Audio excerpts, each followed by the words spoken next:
morning and greetings, campers. Holy shit, I'm excited for this one. I'm back at Epic Universe, and the reason this is exciting is I was here during preview period about not quite 3 months ago.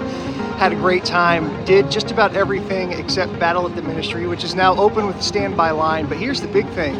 I'm a party of one. I'm flying solo, so that makes it easy to run around. And also, we're about 20 minutes away from 9 a.m. from hotel guest early entry, which means I have a whopping 13 hours in this park, and I'm gonna milk the shit out of it. So come with me, let's do it.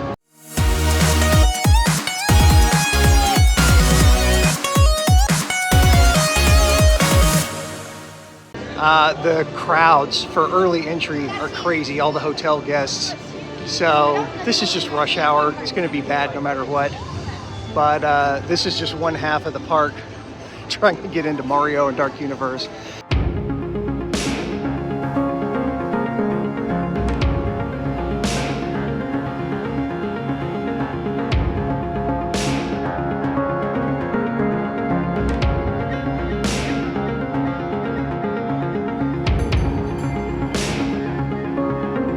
Just saw what it was like over at the Nintendo portal. It's been about 2 minutes for me to walk over here, and this is it. Look, you can see the ground. There's nobody out here at Monsters. So it's time to go visit my dear friend Vicky at Frankenstein Manor. Why aren't more people doing this? Why is everyone going to Harry Potter and Nintendo? We have Dartmoor all to ourselves, and from the looks of it, pretty much going to be a walk-on. I'm going to guess it's going to be a walk-on to Monsters Unchained. The sign doesn't have a wait time on it, but I'm doing it anyway. That's not music, please, but like... Welcome volunteers.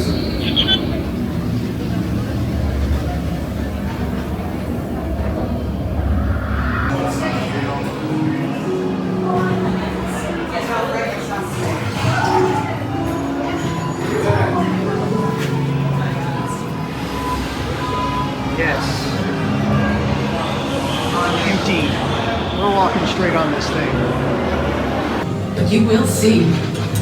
There's nothing to fear. Show them. What's that there? Lower the lights. Now, these people are friends. I love this ride. It's been about 30 minutes, so we still have 30 minutes before general public. Dartmoor is still empty, but it says minecart only has a 45-minute wait. So I'm going to make my way back over to Nintendo Land and see how true that is.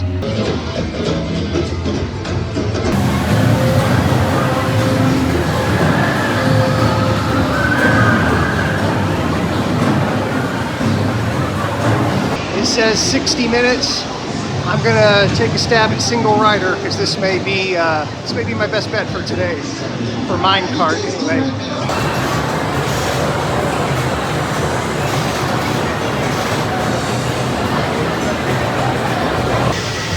Not bad. 60-minute posted wait. I did it on single rider in 45 minutes, and now the line is overflowing at capacity. The sign says all the way back I can see into Mario Land. So solid.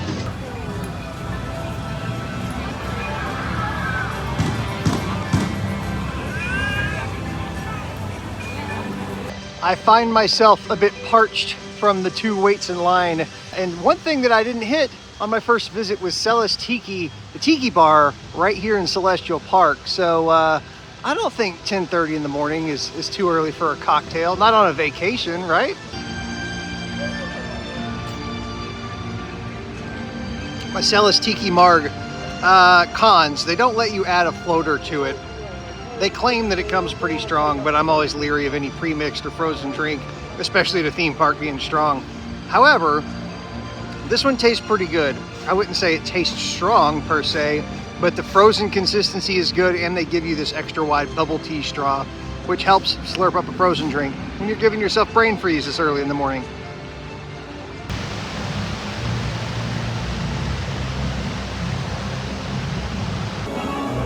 See the beer sign, the billboard up on top of the buildings? It was brought to my attention, and I verified that it's true. When you're over here in line for Cirque Art Canoe, that sign is covering up a high point on Stardust Racers, rumored to be added just so that you couldn't see Stardust Racers from inside Harry Potter land. Probably, I don't know if it's a J.K. Rowling thing or a Universal Creative thing, but I checked the sight line from back there last time we were in line for Cirque Art Canoe, and sure enough, little bunny hop, whoop, right up there, Stardust Racers behind that beer billboard. Fun fact of the day.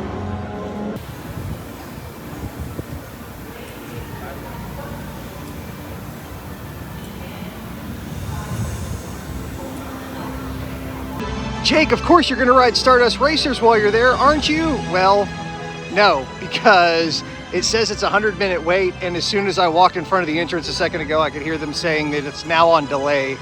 I don't know if that's weather related. It looks like there's storms rolling in, but I'm going to keep exploring because I've got two of my favorite rides down, and it doesn't seem to be too busy today. And the first time I was here, I was just trying to do it all, and now I'm kind of taking my time to relax.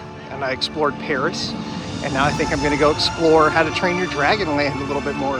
When the people from the UK come try our Tex-Mex for the first time.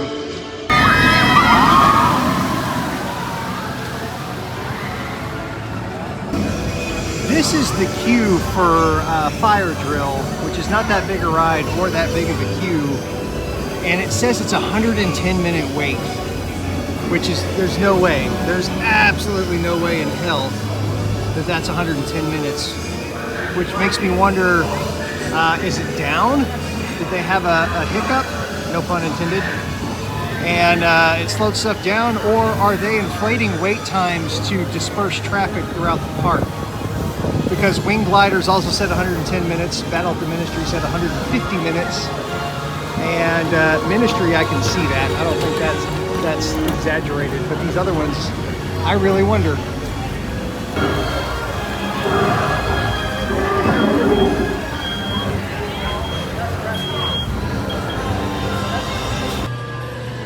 Look at this.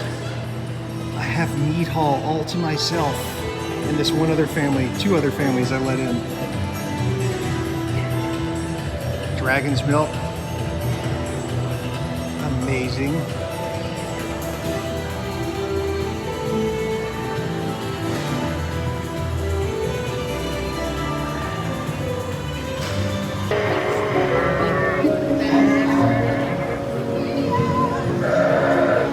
His makeup is amazing. I've been watching it for a few minutes, and I think it's just ears and the hair is all just glued on like traditional prosthetics, which I would expect more of something, you know, a mask that's kind of attached to the helmet because of the hot weather and everything else that's going on, as well as just the hours, you know, associated with doing this all day long in the theme park. But that's pretty impressive, pretty impressive. I'm at the Dragon Playground, which is weird because it's a playground and I'm drinking beer and I don't have kids, but I wanted to come check out the views from this tower because a friend of mine was one of the scenic artists on this tower and I want to see their handiwork. Now you've got a dragon's eye view of the Isle of Berk.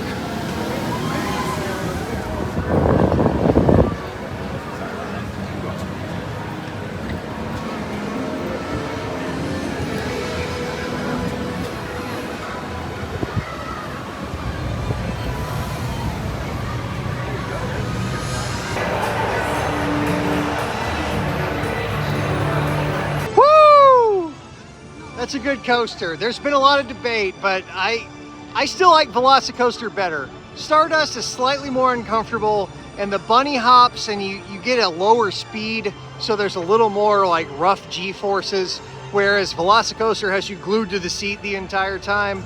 But this is still a great ride. The dueling element is amazing. It's actually better if you don't sit in the front where you can see the other train, because the way that it looks and feels, if it was a movie, it would undoubtedly be a CGI effect, but this is real life. Like, you can really look over and there's another train right next to you with people on it screaming and laughing, going about 60 miles an hour, and it's amazing.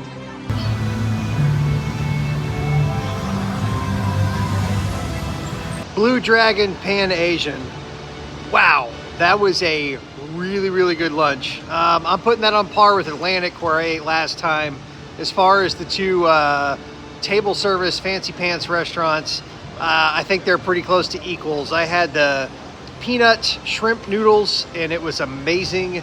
And their version of the lemon drop, which was also just chef's kiss. See how many I've had? Chef's kiss, top notch, fantastic. And now I think I'm going to take a shot at Battle of the Ministry, which says 150 minutes, but I've noticed through both experience and just observation, like on Fire Drill earlier, and then I just did Stardust Racers, these times seem way high. So I'm curious what Battle at the Ministry is actually like. It's the only ride here I haven't done. Gotta do it. Harry Potter and the Battle at the Overflow parking. Looks like they're using an emergency exit route as extended queue for this ride right now, because we have temporary stanchions and the pathway is cut in half, and you can see around these fake box shrubs that there's a lot going on back there that's not part of the Epic universe.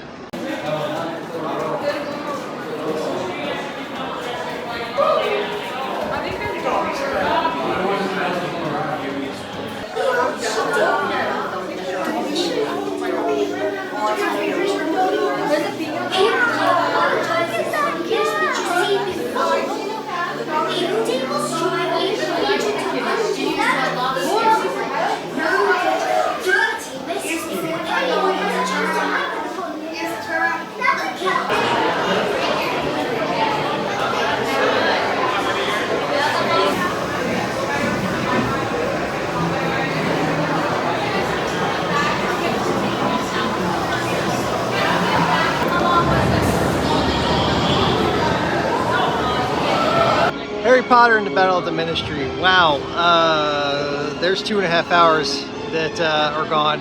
I mean, it's crazy good. What it has in common with Monsters is it's like a motion-based platform type of vehicle with lots of video elements interspersed with real scenery.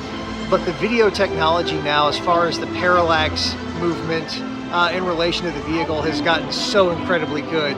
And they've wheeled it in there. Like, I mean, they've done the most insane shit that you can do with it. I don't know anything else that compares to that. Now, having said that, I don't know, as a ride, they say Donkey Kong is jerky and bangy around, and this was jerky and bangy around. There's elements where, you know, the haptics on your phone where it goes psst when you hit a button or something like that. Like, there's points where the whole ride vehicle does that, but it's jarring. It's like being punched in the ass from your seat. And that was, give you a headache sometimes, but otherwise, a solid ride. I'll never wait 2 hours for it again as long as I live, but great ride. Even better so, I imagine, if you're into the world of Harry Potter like I'm not. Just a boy, born and raised in South Detroit. He took the midnight train going anywhere. Little live interlude from the Plastered Owl, another great place to grab some enhancement fluid here at Epic Universe. Jake, why are you back drinking beer in the playground? Well, it's because, like I mentioned earlier, I have a friend who helped with some of this stuff, and they just told me about some Easter eggs that I should find. And I'm not going to tell you what those Easter eggs are, so sorry to burst your bubble. But I found 2 of the Easter eggs they told me about on this playground structure, and I am highly amused. Boo and sadness. Waited 40 minutes for wing gliders and it broke down, so I bailed. Really wanted to ride Hiccup's wing gliders again.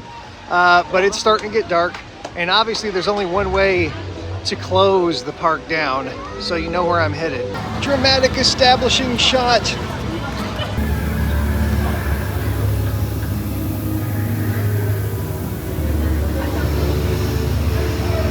You didn't think I was going to get through this whole video and not come to the Burning Blade for a cocktail, did you? Actually, not a cocktail, but a draft. This is not on the menu. You got to ask for it. It's called the Crossbow, and it is a blend of their mead and Strongbow cider, a 50-50, kind of like the 50-50s they do with the draft drinks over at Finnegan's at Universal Studios. But I got hooked on these last time I was here, and we have reached that hour in the day that I am getting hooked on them again. There are certainly plenty of things that could be nitpicked about Epic Universe or any new endeavor on this scale. And one of the ones that I had, not a big one, and I haven't seen much online about it, but if you've seen all the footage of Darkmoor walking in through the village with Frankenstein Castle, which is right here behind me, I'm on the side of it. What you probably haven't seen is the other angle. So if you're looking back towards Celestial Park, you can see Helios right here over the village of Darkmoor. So it kind of takes you out of it. And at nighttime, it doesn't get any better because Helios is lit up and it's bright colored, and Darkmoor is dark colored. And so there's a lot of sightline stuff here in Epic where you can see, if you're up high, you can see down into back areas and things like that. So I feel like that was something that may have been kind of rushed.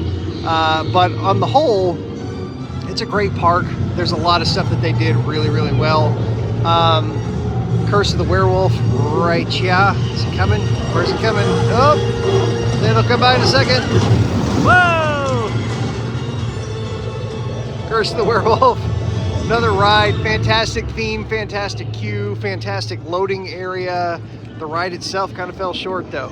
It was a short ride. The big middle scene in the barn that seemed like it was going to be a big thing is not. You zip right through there, you don't see anything, kind of like flying by the Yeti on Everest. But they made up for it with Frankenstein Manor, Monsters Unchained we'll call it. Fantastic ride, my favorite ride here, hands down without a doubt. Gonna do it a dozen times before I'm done today. Maybe a dozen, we'll see.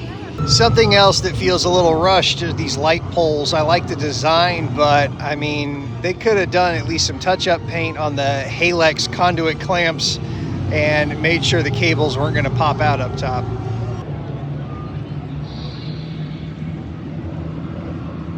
Can you guys hear that? It's just background noise over here in Dark Universe. Not music, not the Danny Elfman score, just creepy noises. It's awesome, love it. It's kind of in surround sound too, like right in front of me, I'm looking at Frankenstein Manor. Right behind me is Curse of the Werewolf. And it's surround sound because there's some noises behind me and some noises in front of me, and they fade back and forth.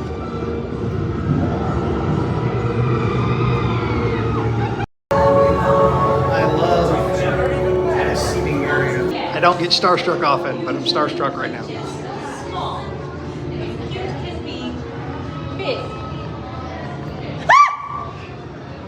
Don't be afraid. Don't be afraid. These are friends. It's friend. Friend. Say hello. It is like Handsome friends. mirror, but different. Say hello, friend. Hello, friends. Hello, friend. Great. That meet and greet was fantastic. I don't do meet and greets a lot because there's usually a long line. See How to Train Your Dragon here. Hadn't done that one yet. This didn't. That was like 5 minutes. But the makeups are really good. Obviously, I've seen a lot of people doing those two costumes. We all have. They're popular for Halloween, but I mean, where they do stand out here is the makeup quality. No seams, you know, good stuff. I could smell the airbrush when I got up close to them. Like, it was a smell that I instantly recognized, and I knew exactly what it was.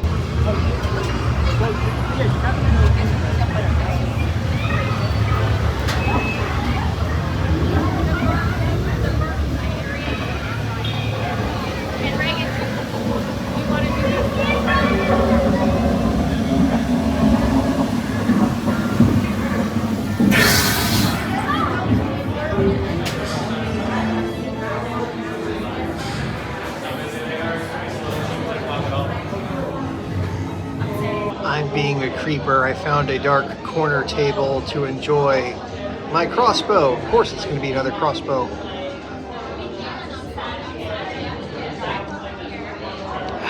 I think this is my favorite drink in Epic Universe.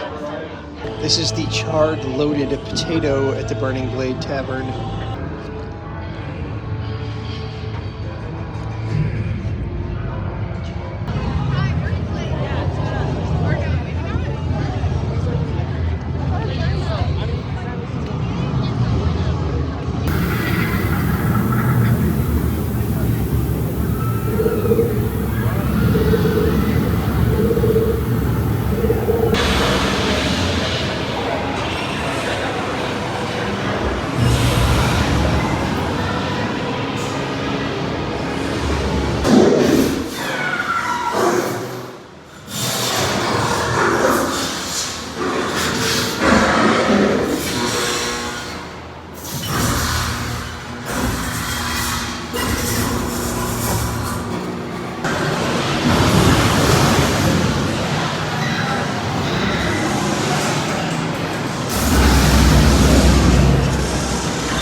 Look closely.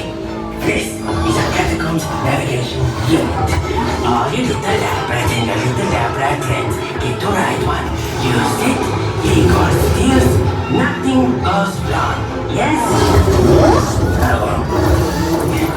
Don't forget that. This is just the emergency feature.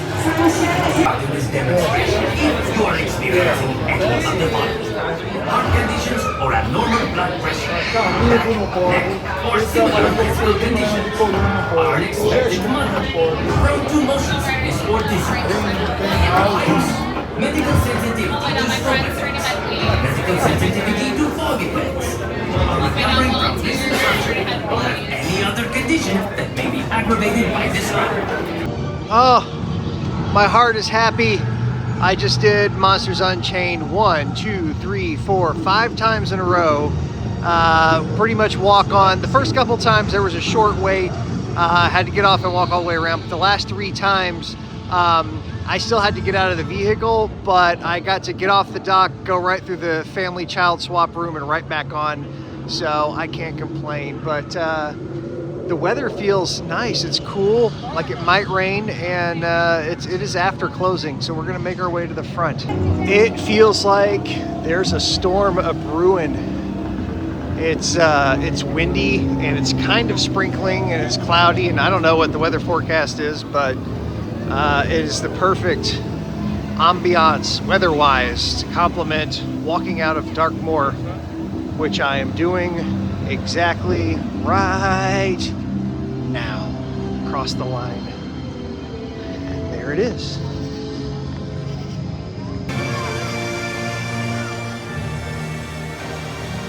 Well, campers, it's that time again where I have to say good night and thank you for watching. And I'm supposed to go through all the usual, hey, if you like this, subscribe, blah, blah, blah. So if you did enjoy watching a creepy middle-aged guy drink around a theme park and you're into that sort of thing, then subscribing is probably for you. And if you don't, and you didn't think this video was good, well, that's okay too. I'm fine. It doesn't hurt my feelings. You do you. The important thing is you're here now with me and I appreciate it. So thanks for watching. I will see y'all again soon. And in the meantime, you need to go do stuff. I can't do all the stuff on my own. Clearly, I'm outnumbered in stuff to do. So get out of the house, have fun, enjoy life, and hopefully I will see you again soon. If you stuck around this long, I do appreciate it. Have a good night, everybody.